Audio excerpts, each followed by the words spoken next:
Good evening, friends, and welcome to Sleepy Time Tales, a podcast aimed at helping you to get a good night's sleep. Do you find your mind troubled with the stresses of modern life, especially when the lights are out and you're trying to get a restful night? Does your spinning mind keep you awake? Follow my voice down the path towards a good night's rest. Listen to me tell a story that will keep your mind from wandering to your daytime problems, the ones you can't solve right now and will be easier to solve well rested. Listen to my voice and allow yourself to drift, following the twists and turns of the story, but slowly letting go and drifting into sleep. Let my voice wash over you at a comfortable volume and allow yourself to be distracted from the stresses and worries that play on your mind. Whether you need help falling asleep or going back to sleep in the middle of the night, you can trust me to keep you company and help you to wake up tomorrow in a rested state.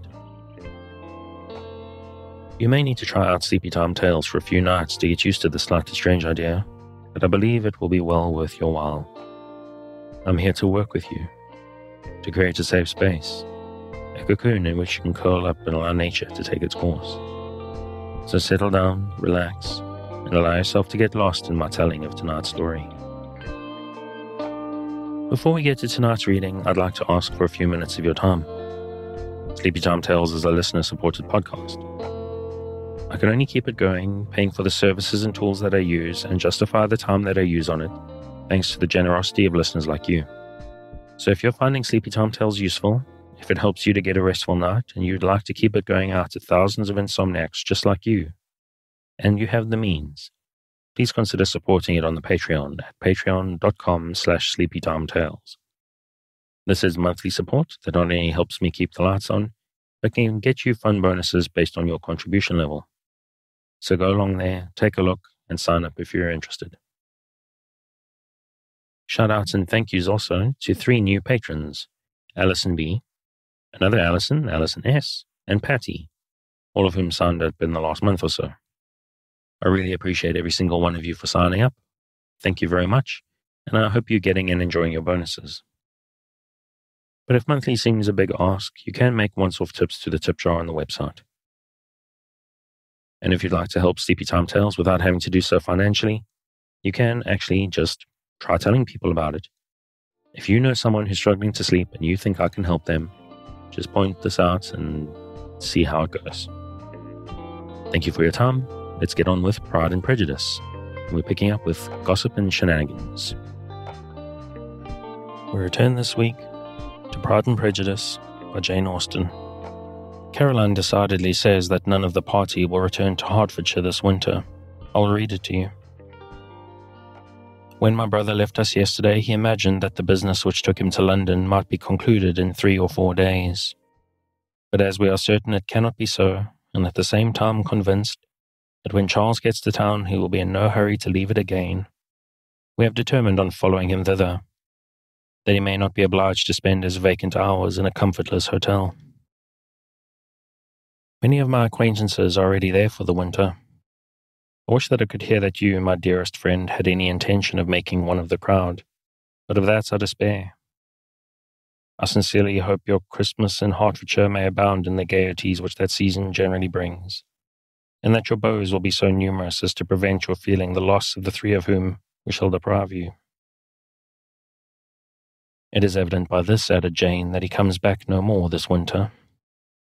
It is only evident that Miss Bigley does not mean that he should. Why will you think so? It must be his own doing. He is his own master. But you do not know all. I will read you the passage which particularly hurts me. I will have no reserve from you. Mr. Darcy is impatient to see his sister, and, to confess the truth, we are scarcely less eager to meet her again. I really do not think Georgina Darcy has her equal for beauty, eloquence, and accomplishment, and the affection she inspires in Louisa and myself is heightened into something still more interesting. From hope we dare entertain of her being hereafter our sister. I do not know whether I ever before mentioned to you my feelings on this subject, but I will not leave the country without confiding them, and I trust you will not esteem them unreasonable. My brother admires her greatly already. He will have frequent opportunity now of seeing her on the most intimate footing. Her relations all wish the connection as much as his own, and her sister's partiality is not misleading me. I think when I call Charles most capable of engaging any woman's heart. With all these circumstances to favour an attachment and nothing to prevent it, am I wrong, my dearest Jane, in indulging the hope of an event which will secure the happiness of so many? What do you think of this sentence, my dear Lizzy? Said Jane as she finished it.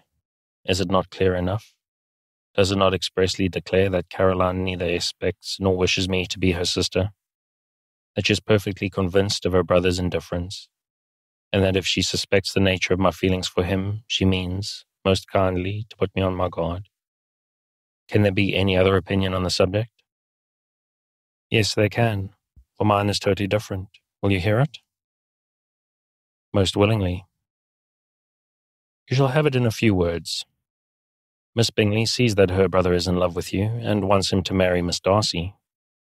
She follows him to town in hope of keeping him there, and tries to persuade you that he does not care about you. Jane shook her head. Indeed, Jane, you ought to believe me. No one who has ever seen you two together can doubt his affection. Miss Bingley, I am sure, cannot. She is not such a simpleton. Could she have seen half as much love in Mr. Darcy for herself, she would have ordered her wedding clothes. But the case is this. We are not rich enough or grand enough for them, and she is the more anxious to get Miss Darcy for her brother, from the notion that when there has been one intermarriage, she may have less trouble in achieving a second, in which there is certainly some ingenuity, and I dare say it would succeed if Mr. Borg were out of the way. But, my dearest Jane, you cannot seriously imagine that because Miss Bingley tells you her brother greatly admires Miss Darcy, he is in the smallest degree less sensible of your merit than when he took leave of you on Tuesday, or that it will be in her power to persuade him that instead of being in love with you, he is very much in love with her friend. If we thought alike of Miss Bingley, replied Jane, your representation of all this might make me quite easy. But I know the foundation is unjust. Caroline is incapable of wilfully deceiving anyone, and all that I can hope in this case is that she is deceiving herself. That is right. You could have not started a more happy idea, since you will not take comfort in mine. Believe her to be deceived by all means. You have now done your duty by her, and must fret no longer. But, my dear sister, can I be happy even supposing the best, in accepting a man whose sisters and friends are all wishing him to marry elsewhere? You must decide for yourself, said Elizabeth. And if, upon mature deliberation, you find that the misery of disobliging his two sisters is more than equivalent to the happiness of being his wife, I advise you by all means to refuse him. How can you talk so? Said Jane, faintly smiling. You must know that though I should be exceedingly grieved at their disapprobation, I could not hesitate. I did not think you would, and that being the case, I cannot consider your situation with much compassion. But if he returns no more this winter, my choice will never be required. 1,000 things may arise in 6 months. The idea of his returning no more, Elizabeth treated with the utmost contempt. It appeared to her merely the suggestion of Caroline's interested wishes, and she could not for a moment suppose that those wishes, however openly or artfully spoken, could influence a young man so totally independent of everyone. She represented to her sister as forcibly as possible what she felt on the subject, and had soon the pleasure of seeing its happy effect. Jane's temper was not desponding, and she was gradually led to hope, though the diffidence of affection sometimes overcame the hope, that Bingley would return to Netherfield and answer every wish of her heart. They agreed that Mrs. Bennet should only hear of the departure of the family without being alarmed on the score of the gentleman's conduct. But even this partial communication gave her a great deal of concern, and she bewailed it as exceedingly unlucky that the lady should happen to go away just as they were all getting so intimate together. After lamenting it, however, at some length, she had the consolation that Mr. Bingley would soon be down again, and soon dining at Longbourn, and the conclusion of all was the comfortable declaration that though he had been invited only to a family dinner, she would take care to have 2 full courses. Chapter 22. The Bennets were engaged to dine with the Lucases, and again during the chief of the day was Miss Lucas, so kind as to listen to Mr. Collins. Elizabeth took an opportunity of thanking her. "It keeps him in good humour," said she, "and I am more obliged to you than I can express it." Charlotte assured her friend of her satisfaction in being useful, and that it amply repaid her for the little sacrifice of her time. This was very amiable, but Charlotte's kindness extended further than Elizabeth had any conception of. Its object was nothing else than to secure her from any return of Mr. Collins's addresses, by engaging them towards herself. Such was Miss Lucas's scheme, and appearances were so favourable that when they parted at night, she would have felt almost secure of success, if he had not been to leave Hertfordshire so very soon. But here she did injustice to the fire and independence of his character, for it led him to escape out of Longbourn House the next morning with admirable slyness, and hasten to Lucas Lodge, to throw himself at her feet. He was anxious to avoid the notice of his cousins, from a conviction that if they saw him depart, they could not fail to conjecture his design, and he was not willing to have the attempt known till its success might be known likewise. For though feeling almost secure, and with reason, for Charlotte had been tolerably encouraging, he was comparatively diffident since the adventure of Wednesday. His reception, however, was of the most flattering kind. Miss Lucas perceived him from an upper window as he walked towards the house, and instantly set out to meet him accidentally in the lane. But little had she dared to hope that so much love and eloquence awaited her there. In as short a time as Mr. Collins's long speeches would allow, everything was settled between them to the satisfaction of both, and as they entered the house he earnestly entreated her to name the day that was to make him the happiest of men. And though such a solicitation must be waived for the present, the lady felt no inclination to trifle with his happiness. The stupidity with which he was favoured by nature must guard his courtship from any charm that could make a woman wish for its continuance. And Miss Lucas, who accepted him solely from the pure and disinterested desire of an establishment, cared not how soon the establishment were gained. Sir William and Lady Lucas were speedily applied to for their consent, and it was bestowed with a most joyful alacrity. Mr. Collins's present circumstances made it a most eligible match for their daughter, to whom they could give little fortune, and his prospects of future wealth were exceedingly fair. Lady Lucas began directly to calculate, with more interest than the matter had ever excited before, how many years longer Mr. Bennet was likely to live, and Sir William gave it as his decided opinion that whenever Mr. Collins should be in possession of the Longbourn estate, it would be highly expedient that both he and his wife should make their appearance at St. James's. The whole family, in short, were properly overjoyed on the occasion. The younger girls formed hopes of coming out a year or 2 sooner than they might otherwise have done, and the boys were relieved from their old apprehension of Charlotte's dying an old maid. Charlotte herself was tolerably composed. She had gained her point, and had time to consider of it. Her reflections were in general satisfactory. Mr. Collins, to be sure, was neither sensible nor agreeable. His society was irksome, and his attachment to her must be imaginary. But still, he would be her husband. Without thinking highly either of men or matrimony, marriage had always been her object.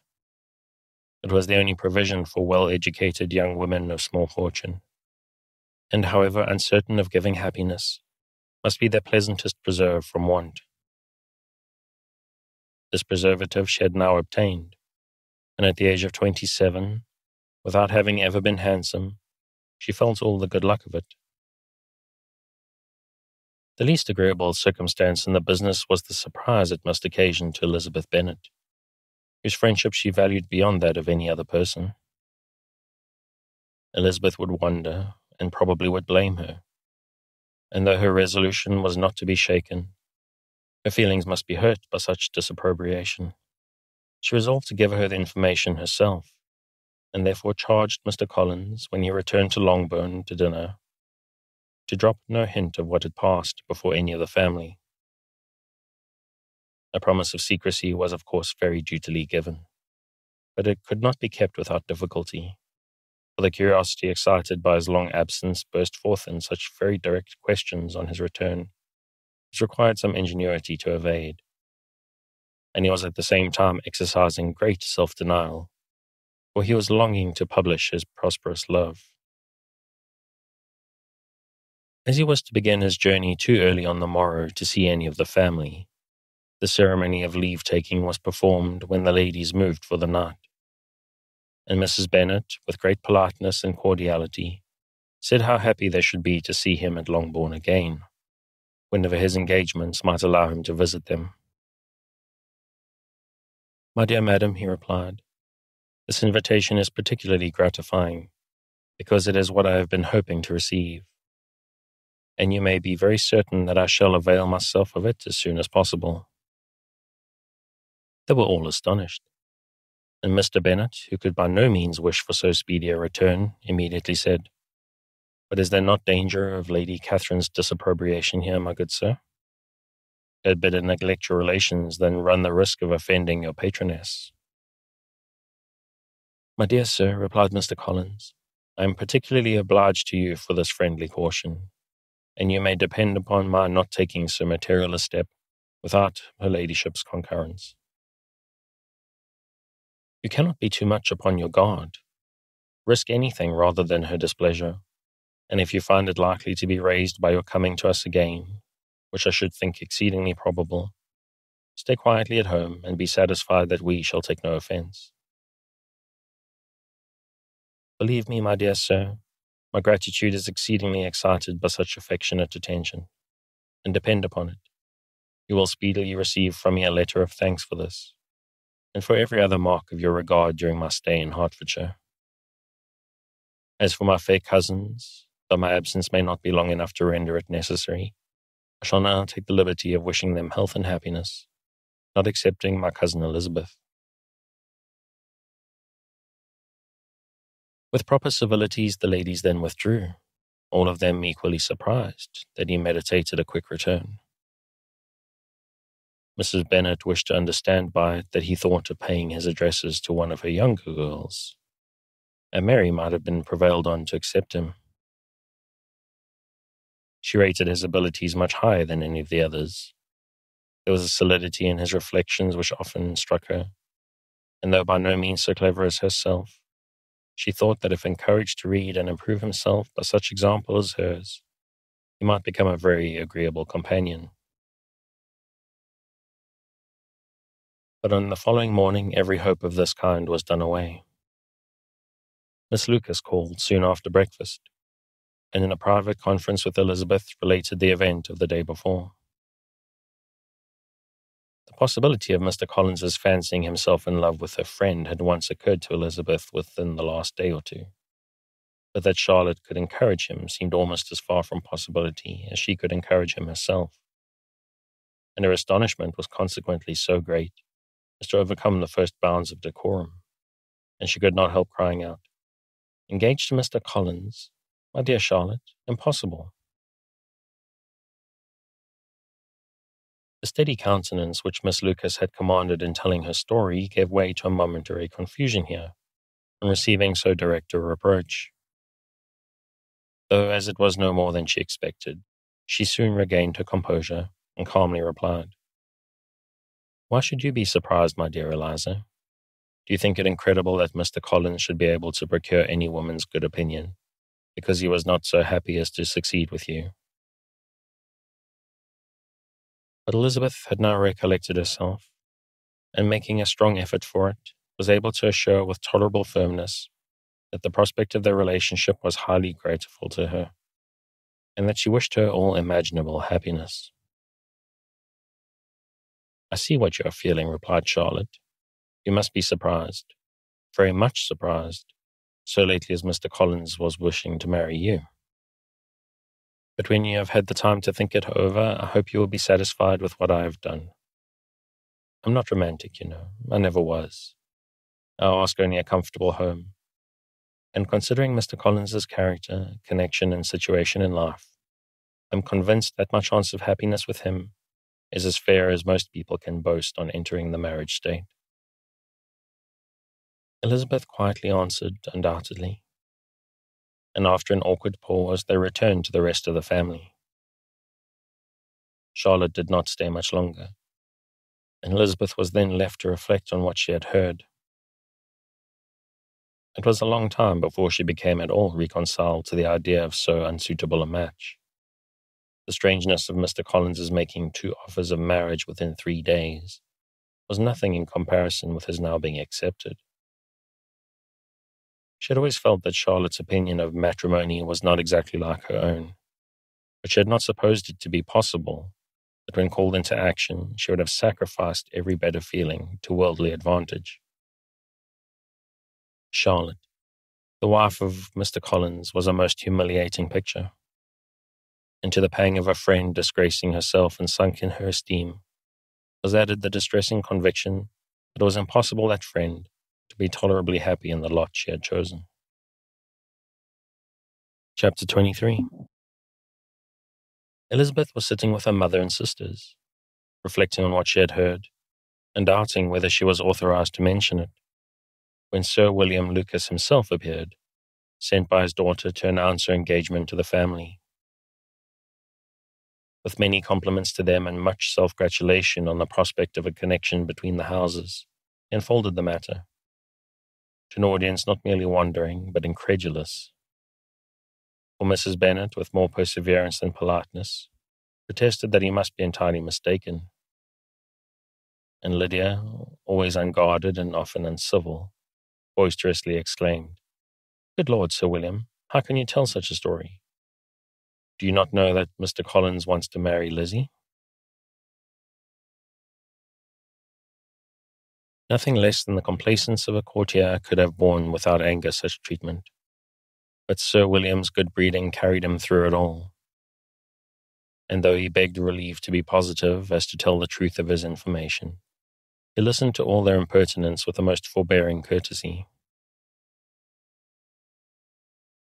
Elizabeth, feeling it incumbent on her to relieve him from so unpleasant a situation, now put herself forward to confirm his account, by mentioning her prior knowledge of it from Charlotte herself, and endeavoured to put a stop to the exclamations of her mother and sisters by the earnestness of her congratulations to Sir William, in which she was readily joined by Jane, and by making a variety of remarks on the happiness that might be expected from the match, the excellent character of Mr. Collins, and the convenient distance of Hunsford from London.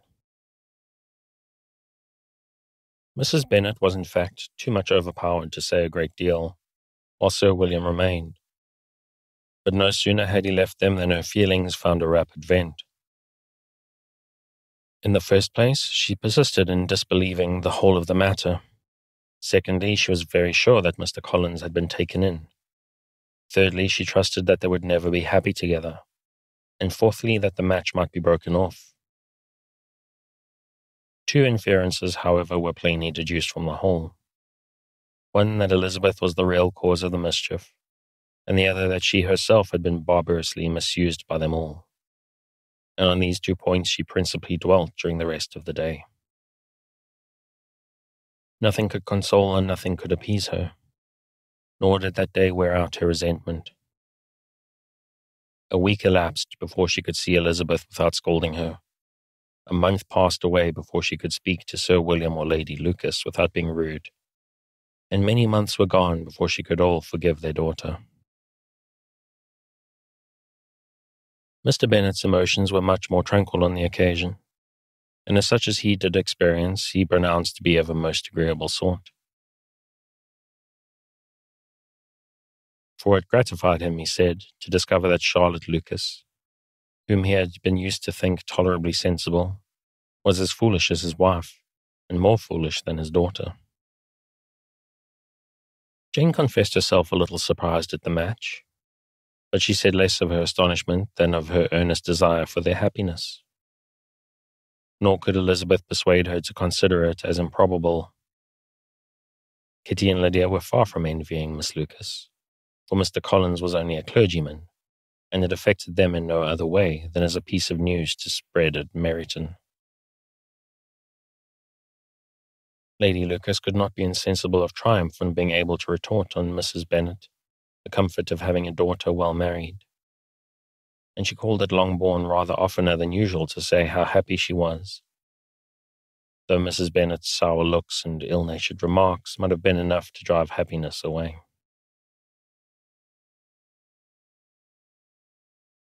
Between Elizabeth and Charlotte there was a restraint which kept them mutually silent on the subject, and Elizabeth felt persuaded that no real confidence could ever subsist between them again. Her disappointment in Charlotte made her turn with fonder regard to her sister, of whose rectitude and delicacy she was sure her opinion could never be shaken, and for whose happiness she grew steadily more anxious, as Bingley had now been gone a week, and nothing more was heard of his return. Jane had sent Caroline an early answer to her letter, and was counting the days till she might reasonably hope to hear again. The promised letter of thanks from Mr. Collins arrived on Tuesday, addressed to their father, and written with all the solemnity of gratitude which a 12-month's abode in the family might have prompted. After discharging his conscience on that head, he proceeded to inform them, with many rapturous expressions, of his happiness in having obtained the affection of their amiable neighbour, Miss Lucas, and then explained that it was merely with the view of enjoying her society that he had been so ready to close with their kind. And then explained that it was merely with the view of enjoying her society that he had been so ready to close with their kind wish of seeing him again at Longbourn, whither he hoped to be able to return on Monday fortnight. For Lady Catherine, he added, so heartily approved his marriage that she wished it to take place as soon as possible, which he trusted would be an unanswerable argument with his amiable Charlotte, to name an early day for making him the happiest of men. Mr. Collins's return into Hertfordshire was no longer a matter of pleasure to Mrs. Bennet. On the contrary, she was as much disposed to complain of it as her husband. It was very strange that he could come to Longbourn instead of to Lucas Lodge. It was also very inconvenient and exceedingly troublesome. She hated having visitors in the house while her health was so indifferent, and lovers were of all people the most disagreeable.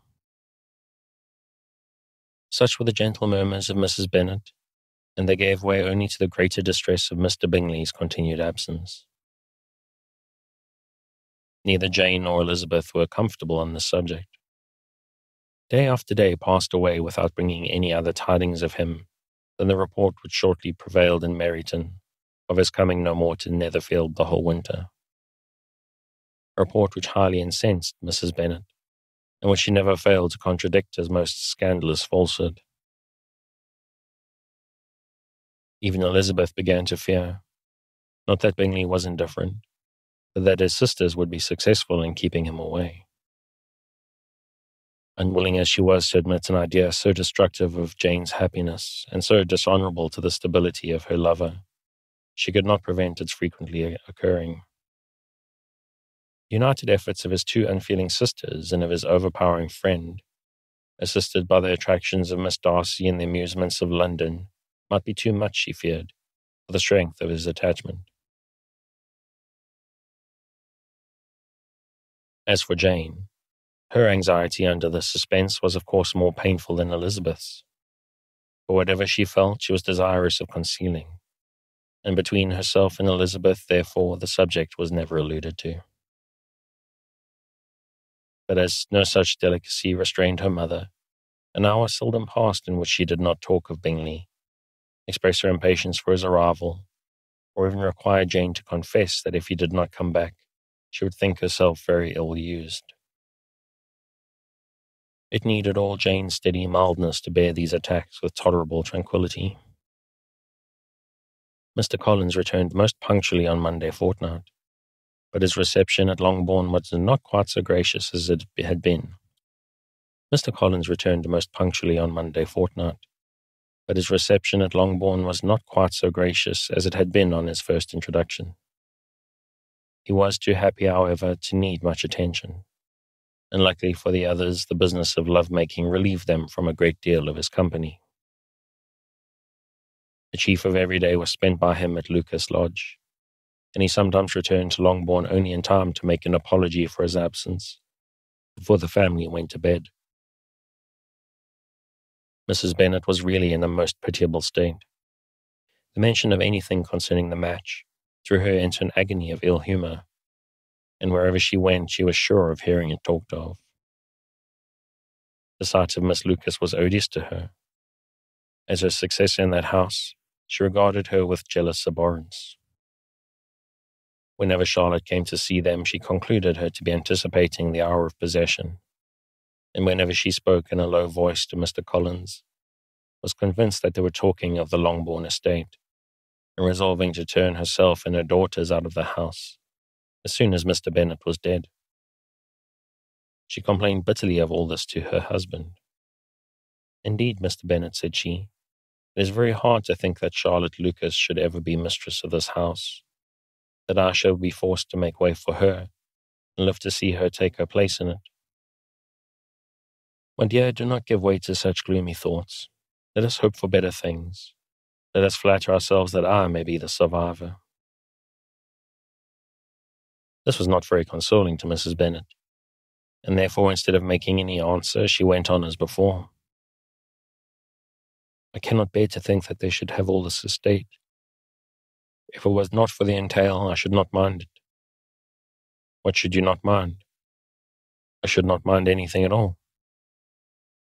"Let us be thankful that you are preserved from a state of such insensibility." "I can never be thankful, Mr. Bennet, for anything about the entail. How anyone could have the conscience to entail away an estate from one's own daughters, I cannot understand. And all for the sake of Mr. Collins too. Why should he have it more than anybody else?" "I leave it to yourself to determine," said Mr. Bennet. Chapter 24. Miss Bingley's letter arrived, put an end to doubt.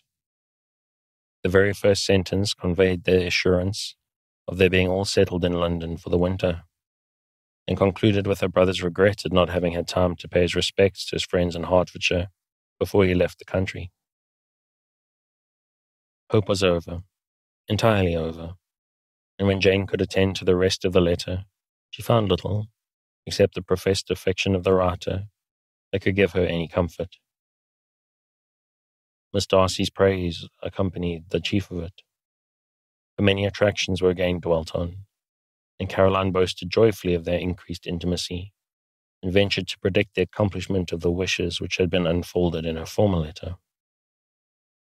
She also wrote with great pleasure of her brother's being an inmate of Mr. Darcy's house, and mentioned with rapture some plans of the latter with regard to new furniture. Elizabeth, to whom Jane very soon communicated the chief of all this, heard it in silent indignation. Her sister was divided between concern for her sister and resentment against all others. To Caroline's assertion of her brother's being partial to Miss Darcy, she paid no credit.